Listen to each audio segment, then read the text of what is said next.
I'd like to ask about imposing sudden changes.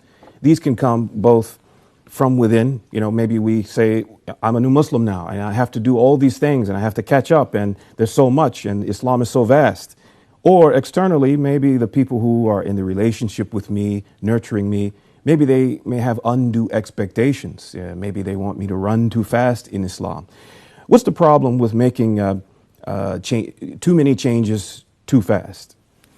If you cook something and you don't give it its paste, it's going to burn. And it's not going to be good. Things have to take place in order. Allah, the Almighty, created the heavens and the earths in 6 days, where He could have created them in less than a second.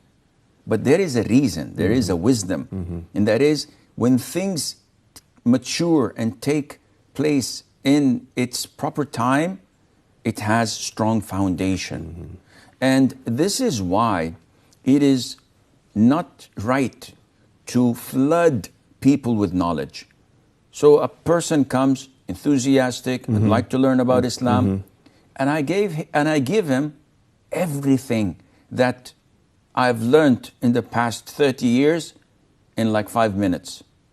He would not be able to comprehend any of this. Not only that, he may find it an obstacle and a hurdle in front of him to move forward. This is with Islamic knowledge. What about our old habits, as we were talking about earlier? If I was drinking alcohol, if I had many girlfriends, if I had a loose, jovial lifestyle, social life, whatever, and all that needs to change, does it apply to that kind of stuff as well? See, da'wah and teaching is done with wisdom. Hikmah. What is the meaning of hikmah in Islam? Hikmah or wisdom is placing the right thing in the right place. So it would be illogical for me to go to someone and in order to encourage him to come to Islam, the first thing I say is partying all night long is haram, booze is haram, you're going to stop doing crack, you have to let go all of your girlfriends, you don't listen to music, you don't watch movies. It's all the don'ts in the world in one pot, and he would not take that. But rather, you give the positive things. And this is why the Prophet ﷺ, in some incidents, for example, when a person came to the Prophet ﷺ and said, I want to accept Islam, but 5 daily prayers are too much. So the Prophet allowed him to pray twice. And he was the ruler and the messenger, so he can afford to do this. We can't. Another tribe, the tribe of Thaqif, who accepted Islam but said, with the exception, we will not go for jihad, we will not fight, and we will not give charity. And the Prophet allowed it. And the companions were shocked. How would you allow them to do this? Right. The Prophet said, once they become Muslim and strong in Iman, they will fight for the cause of Allah and they will give in charity. It takes time. So it is not at all wise to just bombard. You are selling. And your pitch, when you're selling or marketing what you believe, is that you have to be wise in pointing out things. So a guy comes to the Prophet ﷺ, and this is quite astonishing. We as du'at and callers to Allah, we have to put this in our mind.